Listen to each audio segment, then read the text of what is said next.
ગામના વાણિયા સાથે બનેલી ઘટના. હાલ પંથકની સૂકી ભટા ભૂમકા આકરું જેવું ગામ. હવે ઈ ગામમાં વનેચંદ કરીને એક વાણિયો રહે. આ વાણિયો જબરો જુગારી.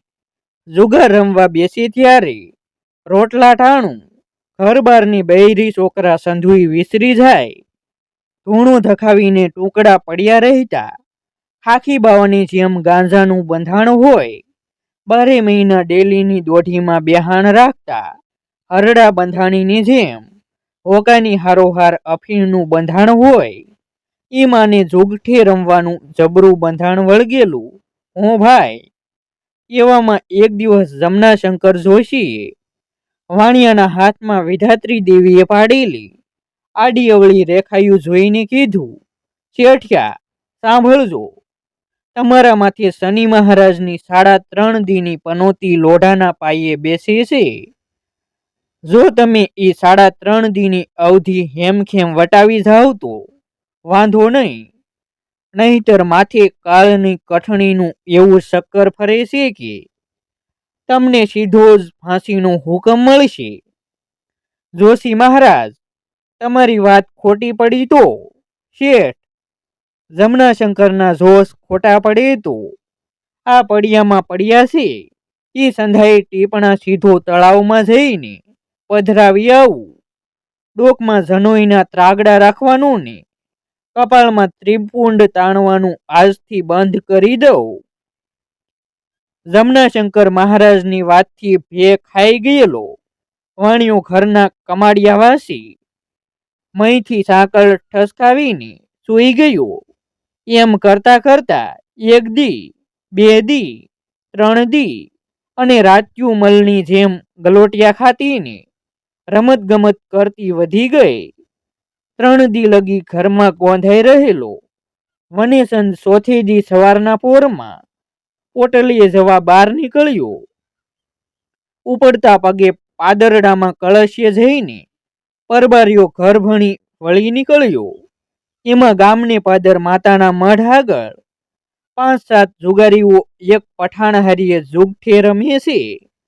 3 દીના નકોરડા ઉપવાસ કરેલા આદમીને ભાવતા ભોજનનો થાળ મળી જાય ને જેમ મોંમાંથી પાણી છૂટે એમ જુગઠિયાઓને જુગઠે રમતા ફાળીને વનેચંદ વાણિયાનો જીવ હાથ ચાલ્યો ન રહ્યો. એને થયું, લાવ્યને ભેગા ભેગો એકાદ દાવ રમી લઉં. એમ વિચારીને વાણીએ બાંડિયા પહેરણના ગજવામાંથી રોકડો રૂપિયો કાઢ્યો ને દાવ માથે માંડ્યો. માનતા જ ભેળો જ વાણિયો હારી ગયો. ફેર દાવ માંડ્યો એટલે ફેરે હારી ગયો. વળી ફેર દાવ માંડ્યો તોય હારી ગયો. બંધાણી માણસને જેમ અફીણ દાઢે લાગી જાય એમ આ વાણિયાને જુગાર બરાબર દાઢે લાગી ગયેલો. પછીના દાવમાં એણે લોટે જવાનો વઢવાણી કળશ્યો કાઢ્યો. વાણિયાનો વખત મોળો તે ઈ હારી ગયો. ત્યારે ઓલિયો મહમદ ખાન પઠાણ બોલ્યો, વનેચંદ શેઠ, આ જુગારનો મામલો છે. હું ઉધાર નથી રમતો, આ તો રોકડાની રમત છે. ગજવા ગરમ કરીને પછી રમવા આવો. ખાલી ખીચા લઈને રમવા નો બેહાય. અરે ભલા માણસ, હું ગામનો નગર શેઠ કેવાવ. મારી પાઘડીની તો શરમ ભર્ય. રમવામાં શરમ બરમ નો હાલે શેઠ, સમજ્યા ને. પણ કંઈ કરતા કંઈ નહીં. રોકડા ફદિયા લઈને આવો શેઠ. તમને મોટા માણસને મારાથી બીજું કંઈ કહેવાય નહીં. ભલા માણસ, એક શેલો દાવ માંડવા દે. જો હું હારી જાઉં તો મારા શરીરમાંથી 1.25 શેર માટી લઈ લેજે, પછી કંઈ. એમ પઠાણને ભરમાવીને વાણીએ વળી પાછો દાવ માંડ્યો. બસ ઈ ટાણે જ શનિ મહારાજની પનોતી આવીને એને માથે બેઠી. વનેચંદ વાણિયો જુગારનો શેલો દાવ હારી ગયો. ત્યારે મહમદ ખાન પઠાણ ડોળા કાઢીને તાડૂક્યો, શેઠિયા, હવે આપી દો તમારા શરીરની 1.25 શેર માટી. તું મારા એકલહાડી પંડમાંથી 1.25 શેર માટી લેતો હું મરી જાઉં. ઈ સિવાય તું માગ્ય ઈ હંધું આલું, પણ ભલો થઈને મારી માટી લેવાનું રહેવા દે. પગ પસાડતો પઠાણ બોલ્યો, મારે તારું બીજું કંઈ ન જોવે. તારા પાંડિયમાંથી સવા શેર માટી અબી હાલ કાર આલીએ તો જા, નકર ના તો હાલી આપણે ધંધુકે દરબારી કોર્ટમાં ન્યાય કરાવવા જઈએ. જ્યાં ન્યાય કેશે ઈ આપી દઈશ. એમ વડસડ કરતા વાણિયોને પઠાણ ધંધુકે જવા નીકળ્યા. એમાં માર્ગમાંથી ખરડ જેવું એક ગામ આવ્યું. આ ગામને પાદર વીરચંદ કરીને એક વાણિયાનું ઘર આગળ જતા વનેચંદને તરસ લાગી. એણે ઓલિયા પઠાણને કીધું, તમે ઘડી સાત્ય ઊભા નો રહ્યો, મને બહુ તરસ લાગી છે. ગળે કાસલી બાજે છે. 2 કોગળા પાણી પીને ઊભા પગે અબસાત વયો આવું છું. એમાં અહીં વીરચંદ વાણિયાના દીકરાની વહુ 1.25 મહિનાના ધાવણા છોકરાને ખાટલામાં વાહરવું સુરાવીને રહોડા ભણી વળી એવો જ વનેચંદ વાણીએ ખડકી ઉઘાડીને અવાજ દીધો, બોન, થોડુંક પાણી પીવાને. શી નાતી છો ભાઈ? વાણિયો, શું મારી બોન? આ ઘર કીનું છે? વાણિયાનું છે. આમ જવાબ દેતી વાણિયાણ હડફવું કરતી પાણીયારે પાણી લેવા ગઈ. ત્યાં એક વિચાર આવીને વનેચંદના ચિત્તમાં ચક્કર ભમર ફરવા મંડાણું. આ પઠાણ નક્કી મને મારશે. આમ મૂંઝવણમાં ભફ દેતો ખાટલા માથે જઈને બેઠો. એમાં ઓલિયું છોકરું આવ્યું હેઠે. વાણિયાના ભારથી 1.25 મહિનાનું છોકરું રોઈ ન શક્યું ને કાર્યમુખ મરી ગયું. વાણિયાણ પાણીનો કળશો ભરીને આવતા જ એના હૈયે ફાળ પડી. પાણીના કળશાને ફળિયામાં ફંગોરતીકને રાડીએ પાડી ઉઠી, મારા ભેન હોદ, સેવો મુવો છું. મારો એકનો એક છોકરો મારી નાખ્યો. હવે મારો હતો એવો ને એવો છોકરો લાવ્યો. બાઈએ તો રોકકળને કાળો કકળાટ કરી મૂક્યો. વનેચંદ પોદળા જેવો ઢીલો ઢપ થઈ ગયો. ઈ 2 હાથ જોડીને બોલ્યો, અરે બોન, હવે તારો છોકરો હું ક્યાંથી લાવી દઉં? હું ભૂલિયામાં ઉપર બેઠો એનો બેઠો થોડો થવાનો છું? નહીં, મારો 1.25 મહિનાનો છોકરો આપીને પછી જ ખડકી બારો પગ મૂકજો, નહીં તો ટાંટિયા ભાંગી નાખીશ. મારા જેવી બીજી કોઈ ભૂંડી નહીં ભાળો. આમ રાડિયું પાડતી રોતીને સાજ્યા લેતી વાણિયાણે તો ગામ કર્યું ભેગું. ત્યારે વનેચંદે 2 હાથ જોડીને એટલું જ બોલ્યો, શું કરું? મારું નસીબ જ ફૂટેલું છે. વાળંદના વાંકા હોય તો કોથળીમાંથી કરડે, એમ પાણા આવીને મારા પગ માથે પડે છે. જમણા શંકર જોશીએ સાસુ કીધું છે કે મારા માથે પનોતી બેઠી છે. ખડકી બારો ઊભો ઈ પણ ન્યાય કરાવવા મારી હારીએ ધંધુકે આવે છે એમ છે. તુંય ન્યાય લેવા હાલ્ય. ધંધુકાની કોર્ટમાં જે ન્યાય કે ઈ મારે તને સાહજોગ દૂધે ધોઈને દઈ દેવાનું. વનેચંદને પઠાણ 2 હતા. એમાં આ વીરચંદ ભળ્યો. ત્રણેય બીજે દી ધંધુકે જવા નીકળ્યા. પાછળ ખરડના 5-10 વાણિયા ચાલ્યા. એકાદ ગાવ આઘેરે ગયા. ત્યાં ધંધુકાનો સીમાડો ને સડક આવ્યા. એમાં એક થોડું ભાગતું આવે. મોરીએ તબડક કરતું ઘોડું ને વાહે લફડફ લેથો ફફડાવતા મિયાભાઈ દોડ્યા આવે. માણસનું રાવણું ભાળીને મિયાભાઈએ રાય નાખી, એ ભાઈ, મારી ઘોડી ડામણ તોડાવીને ભાગી છે, એને પાછી વળજો જરીક.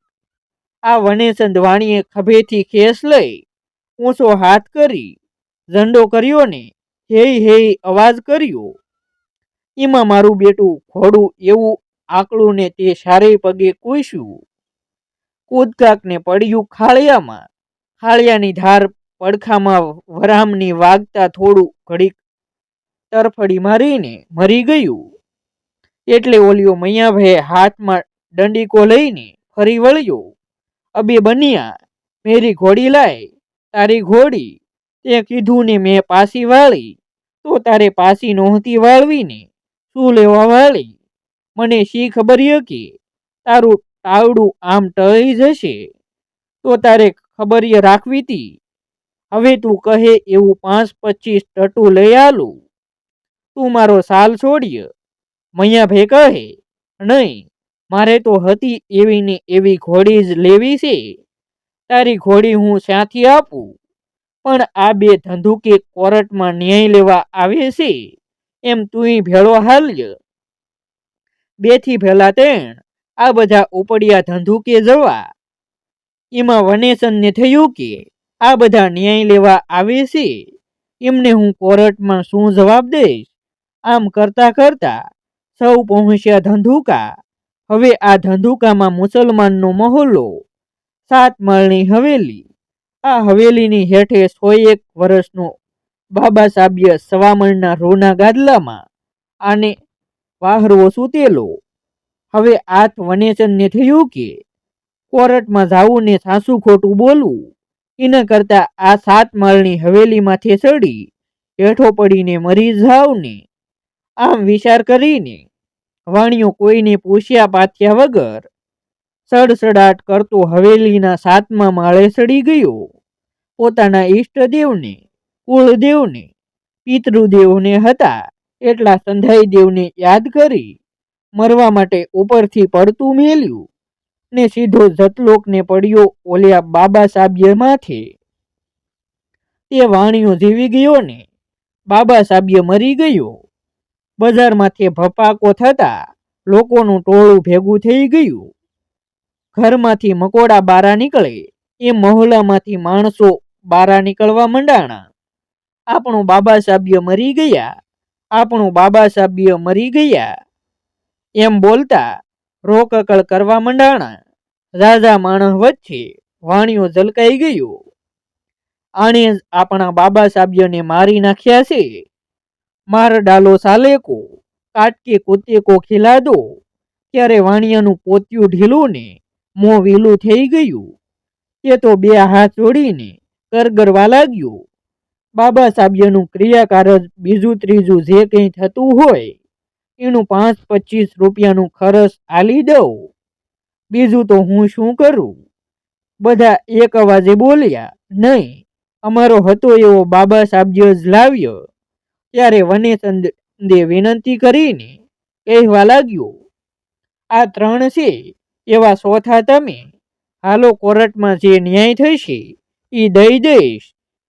નાના સોના ઠાકોરના લશ્કર જેવડું ટોળું આવ્યું કોર્ટમાં. હવે અહીં જ્યોતિષીએ આપેલી 3.5 દીની અવધ વહી ગઈ.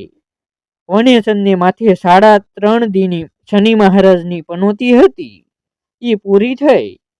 વાણિયાના ભાગ્યનું ચક્કર 4 દીથી અવળું ફરતું હતું, એ હવે સવળું ફરવાનું શરૂ થયું. કોર્ટમાં જઈને વનેચંદ વાણીએ બીજું તો કંઈ ન કીધું, પણ સડપ લઈને હાથના પંજાની 4 આંગળીઓ ઊંચી કરી સાબ્ય 4 કેસીએ એવો ઈશારો કર્યો.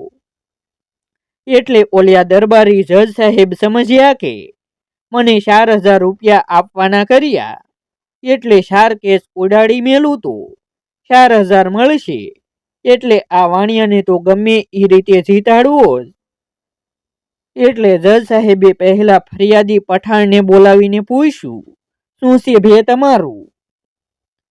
આ વાણિયો જુગાર રમવામાં મારી પાસે 1.25 શેર માટી હારી ગયો છે.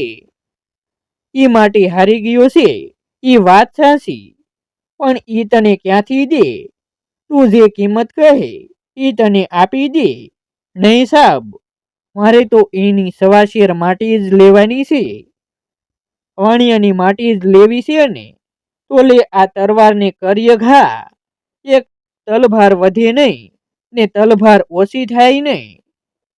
1.25 શેરમાંથી તલભારે ઓછી થઈ તો તારું માથું કાપી લઈશ. પઠાણ કરગરી પડ્યો, સાબ મને જવા દ્યો. એક ગાયે તલ ભો વધુ કપાણી કે તલ ભો ઓછી કપાણી? ભાઈ સાબ, હવે મારે માટી લેવી નથી. નહીં, હવે તારે વાણિયાની માટી લેવી જ પડશે, પણ કંઈ કરતા. હા, જવું હોય તો ભરી દે 1500 રૂપિયા દંડના. ઓલિયા પઠાણે વિચાર કર્યો કે જેલમાં જવું એના કરતા પનરહે દંડ ભરી દેવો વધુ સારો. એણે 1500 રૂપિયા દંડ ભરીને જાન છોડાવી. હવે પેલા વાણિયાના ઘેરા તરફ નજર નોંધીને જજ સાહેબે પૂછ્યું, તમારે શું છે ભે? સાબ્ય, અમારો 1.25 મહિનાનો છોકરો મારી નાખ્યો છે, એ લેવાનો છે. હવે એને ભૂલિયામાં માર્યો, એનું શું થયું? જાણી જોઈને થોડોક માર્યો છે, મારી નાખ્યો. નો માર્યો એ રહેવા દો, એનું તમને ખરસ અપાવી દેવી. ત્યારે વીરસંત, ભોગીલાલ, જયંતીલાલ, લહેરીચંદ વગેરે વાણિયા ભેગા થઈને કહે, ના સાબ્ય, અમારે તો અમારો હતો એવો ને એવો 1.25 મહિનાનો છોકરો જ લેવો છે. છોકરો જ લેવો છે ને એ પાછો 1.25 મહિનાનો ને? હા સાબ્ય. અલિયા સિપાઈઓ, આ વાણિયાણ આરોપી વનેચંદ વાણિયાને સોંપી દો. 12 મહિના આ વાણિયાણ ઘરવાળી તરીકે એને ત્યાં રહે. પછી એને છોકરો થાય ને એ 1.25 મહિનાનો થાય ત્યારે વાણિયાણને પાછી લાવીને એના મૂળ ધણીને સોંપી દેજો. એટલે વાણિયાઓએ બધાએ ભેગા થઈને વિચાર કર્યો, આપણું બેયડું એને રહેતું હશે. આ તો ખોટું કહેવાય. કાળો કેર થયો. હવે અમારે છોકરો નથી જોતો. કાલે સવારે બીજો છોકરો થશે. અમારે વિયા જવું છે. જજ કહે, ભાઈ બધા બેસી જાઓ આ કેદ કોટડીમાં, પણ કોઈ રીતે. હા, તો 1500 રૂપિયા દંડ ભરી દો. પછી આવ્યો ઓલિયો મિયા ભે. સાબ્ય રાવ રાવ કરવા માંડાણો. મિયા ભે, તમારે શું છે? મારું એક ઘોડું છે, તે હવે ઘોડાના 5-25 લઈને જવા દો. એમ નહીં તો કહો, ઘોડી મરાણી સી રીતે?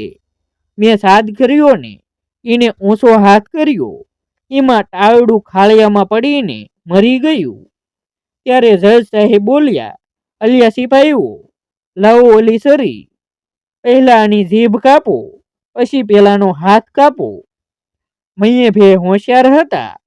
એણે વિચાર કર્યો કે જીભ કાપી લે તો મરી જવાય અને હાથ કાપે તો ઓલિયો ઠૂંઠિયો જીવી જાય.